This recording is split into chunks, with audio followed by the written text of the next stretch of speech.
Di sebuah kampung tenang di pinggiran kota Pekalongan, hiduplah seorang pedagang kain bernama Samin bin Harun. Ia dikenal jujur, sopan, dan ramah terhadap pelanggan. Sejak muda, Samin bekerja keras di toko warisan ayahnya, sebuah kios kecil di pasar tradisional. Ia membuka toko setiap pagi sebelum azan subuh dan baru menutupnya menjelang Isya. Walaupun hidupnya tidak bergelimang harta, ia selalu merasa cukup. Namun, di balik kesederhanaan itu, ada satu impian yang belum juga tercapai, berangkat ke Tanah Suci untuk menunaikan ibadah haji. Setiap malam setelah salat Isya, Samin memandangi foto Ka'bah yang digantung di ruang tamu. Foto itu sudah mulai pudar warnanya, tapi baginya memiliki makna mendalam. Di sanalah tempat yang ia impikan sejak muda. Ia sering berbisik lirih. Ya Allah, sebelum Engkau panggil hamba, izinkanlah kaki ini menginjak tanah suci-Mu. Tahun demi tahun berlalu, tabungan hajinya tak kunjung cukup. Harga paket haji naik, sementara penghasilan dari jualan kain tak seberapa. Kadang ia sempat berpikir, apakah ia akan sempat memenuhi panggilan itu sebelum ajal datang. Suatu sore di toko, datanglah Pak Darto, teman lamanya semasa muda. Darto kini tampak makmur, mengenakan cincin besar dan jam tangan mahal. Ia datang dengan senyum lebar, membawa kabar tentang peluang emas. Min, saya sekarang punya koperasi investasi. Modalin aja, nanti tiap bulan dapat bunga 10%. Kamu nggak usah susah payah jualan, uangnya kerja sendiri. Samin tersenyum takut. Ia tahu apa yang dimaksud Darto, sistem bunga riba. Hatinya berdebar. Ia tahu itu dilarang, tapi pikirannya kalut oleh rasa ingin cepat berangkat haji. 10% tiap bulan. Dalam setahun bisa lunas ongkos hajiku, bisiknya dalam hati. Darto menepuk pundaknya dan berkata meyakinkan. Jangan pikir panjang, Min, banyak orang sukses karena berani. Lagi pula, kamu mau ibadah, niat baik pasti dibukakan jalan. Kata-kata itu menenangkan sekaligus menyesatkan. Malamnya, Samin gelisah. Ia bolak-balik di atas sajadah, beristighfar berkali-kali, tapi akhirnya menyerah pada keinginan hatinya.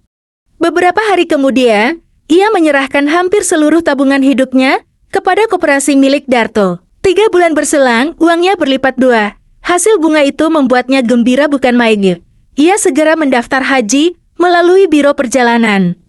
Alhamdulillah, ujarnya dengan mata berkaca-kaca, akhirnya panggilan Allah datang juga. Namun, semenjak hari keberangkatannya, berbagai hal janggal mulai terjadi.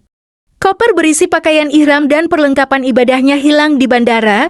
Saat pesawat lepas landas, turbulensi hebat membuat penumpang panik. Samin bersikir keras, tapi jantungnya berdetak tak karuan.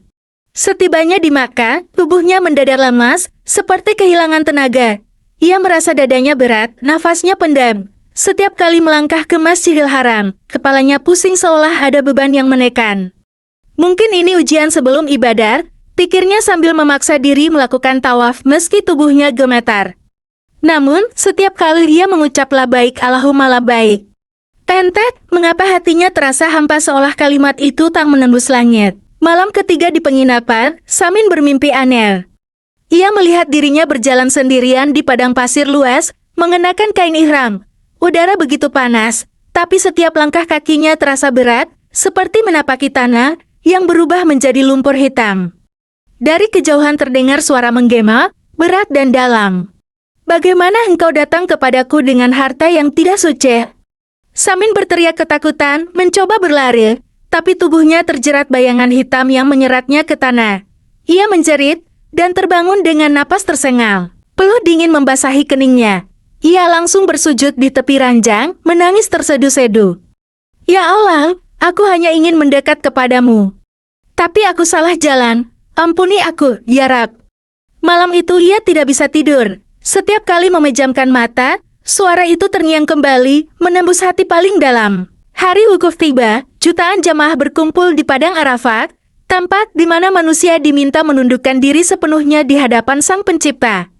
Samin berdiri di tengah lautan manusia dengan air mata yang tak berhenti menetes. Panas terik matahari membakar kulit, tapi hatinya terasa dingin oleh penyesalan. Ia menengadahkan tangan, lalu bersujud lama di atas pasir yang panas. Dalam doa yang panjang ia berkata, Ya Allah, Engkau tahu betapa hamba ingin datang ke rumahmu, tapi hamba kotor, Hamba datang membawa harta haram. Ampuni hamba, ya Rab. Jika engkau izinkan hamba pulang, hamba akan bersihkan semuanya. Air mata bercampur debu menetes ke tanah. Dalam keheningan, ia merasa beban di dadanya mulai lurus. Ada ketenangan yang belum pernah ia rasakan sebelumnya. Setelah kembali ke tanah air, Samin benar-benar menepati janjinya. Tanpa ragu, ia menjual semua aset yang pernah ia peroleh dari hasil investasi rimba. Uang hasil penjualan itu ia sedekahkan kepada fakir miskin dan anak yatim. Ia memulai hidup dari awal, membuka toko kain kecil di teras rumahnya. Tak lagi sebesar dulu, tapi hatinya damai. Rezekinya memang tak melimpah, tapi selalu cukup dan penuh berkah. Orang-orang di kampung heran melihat perubahan sikapnya. Haji Samin kok malah hidup sederhana? Bukannya habis dari tanah suci biasanya makin sukses? Ia hanya tersenyum dan menjawab lembut. Lebih baik sedikit tapi halal, daripada banyak tapi menodai ibadahku. Tahun demi tahun berlalu, Samin kini dikenal sebagai tokoh yang disegani di kampung.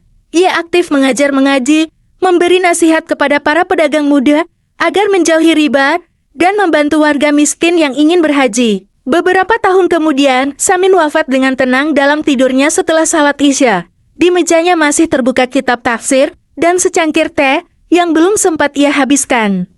Orang-orang kampung mengenangnya bukan sebagai pedagang kaya, melainkan sebagai Haji Samin, yang berhati bersih seorang hamba yang sempat tersesat, namun menemukan jalan pulang dengan taubat dan keikhlasan. Pesan akhir.